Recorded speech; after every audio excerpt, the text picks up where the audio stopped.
serikali itaendelea kuboresha mazingira ya biashara na uwekezaji kwa kurahisisha taratibu za kufanya biashara, kuboresha miundombinu ya usafirishaji, kuimarisha huduma za bandari, reli, barabara na usafiri wa anga, pamoja na kuendelea kutumia fursa zinazotokana na eneo huru la biashara la Afrika, Jumuiya ya Afrika Mashariki na Jumuiya ya Maendeleo Kusini mwa Afrika. Masoko haya yanatoa fursa kubwa kwa Tanzania kuongeza mauzo ya bidhaa zilizoongezwa thamani badala ya kuuza malighafi pekee. Kwa hiyo, ninaendelea kutoa wito kwa wawekezaji wa ndani na nje ya nchi kutumia fursa zilizopo kuwekeza katika usindikaji wa mazao ya nafaka, matunda, mboga, viungo, korosho, kahawa, pamba, maziwa, nyama, ngozi, samaki na mazao mengine yenye faida kubwa kwa uchumi wetu. Viongozi wetu wa mikoa na mamlaka za serikali za mitaa na sisi zote zina nafasi kubwa sana kuhakikisha kuwa kauli mbiu ya mwaka huu haibaki kuwa maneno ya kwenye mabango, bali inatafsiriwa kama mipango na utekelezaji wa kila siku.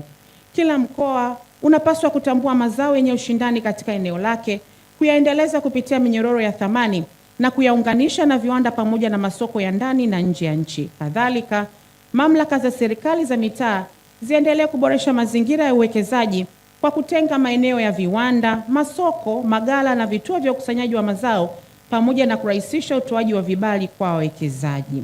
Napenda pia kuzitaka taasisi za fedha kuendelea kubuni bidhaa za kifedha zinazokidhi mahitaji ya sekta ya kilimo na biashara ya mazao.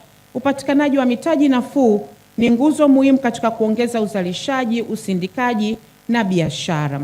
Ndugu washiriki, biashara duniani kote ni ushindani. Katika biashara ya kimataifa, traceability, yaani ufuatiliaji wa bidhaa, umeanza kuchukua sura mpya na unaendelea kuwa hitaji muhimu kwa mazao ya kilimo. Wanunuzi wa kimataifa wanataka kujua bidhaa imetoka wapi, imelimwa kwa njia gani, kama uzalishaji wake umezingatia uhifadhi wa mazingira na usimamizi wa taka. Hivyo, ubora na bei pekee havitoshi. Uwezo wa kuthibitisha historia ya bidhaa na uzalishaji endelevu inaongeza imani ya wanunuzi, kufungua masoko mapya na kuiwezesha bidhaa kuuzwa kwa bei nzuri zaidi kutokana na thamani yake kuongezeka. Kwa nchi yetu, huu ni wakati wa kuimarisha mifumo yetu kwa kutumia teknolojia za kidijiti, kufuatilia bidhaa na kuwajengea wakulima uwezo wa kutunza kumbukumbu pamoja na kulinda mazingira. Hatua hizi zitaongeza ushindani wa mazao yetu katika soko la dunia, kuongeza thamani ya mazao, kuwezesha wakulima kupata bei zenye tija na kuongeza mapato ya sekta ya kilimo pamoja na uchumi wa taifa kwa ujumla. Tunayo nafasi ya kubadili fikra na kujituma zaidi ili tuweze kuuza zaidi nje. Kwa hiyo natoa rai tushirikiane ili kufungua fursa zaidi. Nawahimiza kutumia maonyesho haya kujifunza teknolojia mpya, kujenga ushirikiano wa kibiashara, kutafuta masoko mapya na kusaini mikataba ya biashara na uwekezaji itakayochochea ukuaji wa sekta ya kilimo, viwanda na biashara.